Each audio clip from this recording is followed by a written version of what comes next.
যে লাস্ট যখন এই 30-40 দিন বাকি থাকে, প্রত্যেকটা পেরেন্টস এসে আমাদেরকে একটাই কথা বলে, স্যার ছেলে খাচ্ছে না, স্যার মেয়ে ঘুমোচ্ছে না।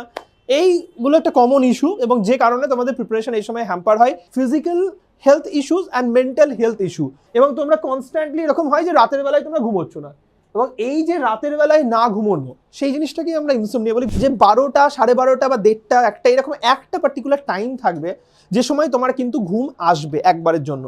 আমি সবাইকে সাজেস্ট করব ওই পার্টিকুলার টাইমটাতে ঘুমিয়ে যাবে।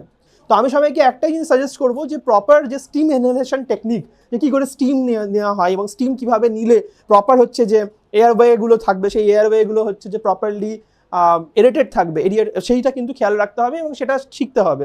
কমন কোল্ড থেকে একটা জিনিস বলবো, যে এই সময় যদি বাইরে বেরোচ্ছে যখন, একটু মাস্ক ইউজ করতে পারো, যাতে করে দুমদাম এদিক ওদিক থেকে এরোসল বা এয়ার দিয়ে যে ইনফেকশনসগুলো সেগুলো যাতে তোমার কাছে না আসতে পারে। তো ডিহাইড্রেশনস তোমার হতে পারে। তো এই সময় কিন্তু ভালো মতো প্রত্যেকে জল খাবে।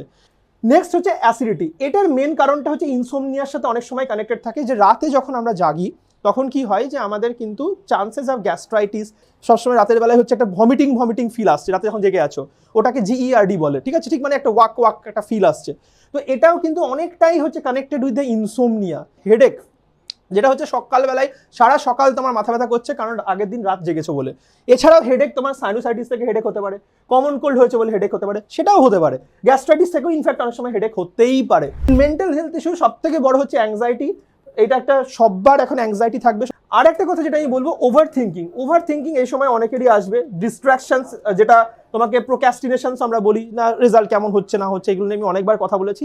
এইগুলো সত্যি কথা বলতে গেলে, যখন ওভার থিঙ্কিং আসে আমাদেরকে একটাই কাজ করতে হয়, তুমি স্ট্রেটওয়ে ভেবে নাও যে কি আছে ভাই, এটাতে এক্সামসই তো, আর কি হবে, এক্সামসের কি হবে, আইদার চান্স পাবো নাহলে চান্স পাবো না। আর মোস্ট ইম্পর্টেন্টলি ফুড সিলেকশনসের মধ্যে আমি সবাইকে একটা করে বলবো, ডেলি যেন তোমার একটা ফ্রুটস তোমার থাকে। তার কারণটা হচ্ছে ফ্রুটসের মধ্যে ওয়াটার অ্যান্ড মিনারেলস দুটো খুব ভালোভাবে থাকে।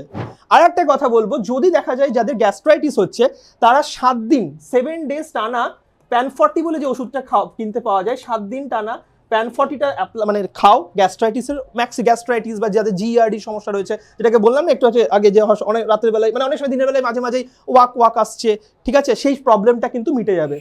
স্লিপ সাইকেলে একটা কথাই বলবো, দিনে 6 ঘন্টা ঘুমো। আর যদি মনে হয় তার সাথে হচ্ছে 30 মিনিট ওই বা 40 মিনিট ওই বললাম না সন্ধ্যেবেলার দিকে, স্পেশালি 5টা থেকে 5:30 এই সময়টায় যদি ঘুমোতে চাও, ঘুমানোর কোয়ালিটিটা ইম্পর্টেন্ট। স্লিপের যে ডিউরেশনটা শুধু ইম্পর্টেন্ট না, কোয়ালিটি। আর স্লিপের কোয়ালিটি যদি ইমপ্রুভ করতে হয়, তাহলে তোমাকে রাতের ঘুম রাতে ঘুমোতে হবে।